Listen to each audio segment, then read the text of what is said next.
can kind of see it from way back when, that this group has an opportunity to be special. And I think it starts with that offensive line, defensive line, and those big men that run.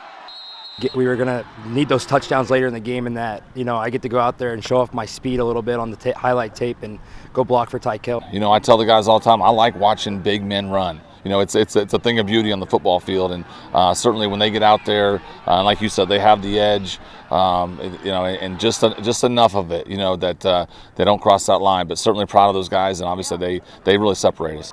Of course, the standard issue, line-specific compliments all apply here, because the Blue Devils are, in fact, visibly big, strong, and imposing. But to leave it at just that feels like an undersell. With regard to the QHS defensive line, what needs to be praised more often here is the utter unselfishness at play and commitment to team concept over individual glory. Yeah, for sure. This last game I remember, Miles Reardon had a huge sack. That play I got down blocked by the tackle, and Miles got freed up and made that huge sack, and right after I said, all night I'll free that up for you so you can make those plays. And it's just awesome kind of seeing that happen, Just the chemistry we got with the people. We have a good connection with all of the D-linemen.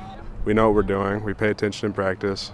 The new plays we're running helps the D-line a lot out. It's a special group. When we sit on Sunday as coaches and talk about, okay, who wins the awards this week, and again, not because it really matters, but because it's a great way to highlight them and make sure that they know we appreciate them. But I think when there's just such a collection of guys that it can be anybody, anytime, and they really don't care who gets the credit. And when that's the case, you're flirting with something special, and that's something that we feel like we're doing this year.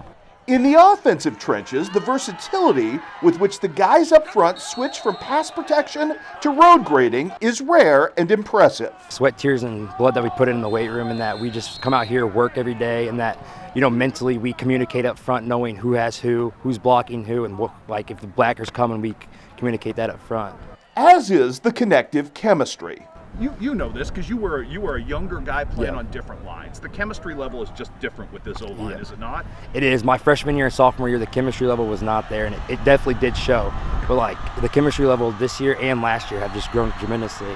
And I think we're just returning so many guys helped out tremendously. All of which I mention here because Geneseo presents this Friday the most exacting test yet of both Blue Devil groups, to the extent this week that it is more than just a cliche to say victory starts up front. We've been saying it all year, this is the biggest game of the year for the line especially. You got guys, 6 guys on the line that are, all above 200 pounds, a lot of them over 6 foot, and that just means a lot to us, drilling against a team that's almost as big as, about the same size as our O-line, somebody that matches up with us better, and hopefully we can get some good reps against them this week to take us on later in the season. We're going to get a stiff test from Geneseo. They're going to get after it. They're well coached. They're going to put a lot of pressure on the quarterback and work hard to stop the run game. But that defense, it's proof is in the pudding. You can see the stats. That they do a good job.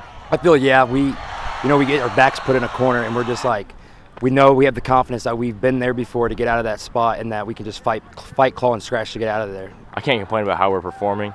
We're winning games, but at the same time, we could always do better, especially later in the season. I know we haven't had a shutout yet this year, and that's something we've kind of talked about and strive for, and it's just the fact that we are letting up points where we should be kind of making stops here and there, and we just got to keep drilling that and making sure that's good.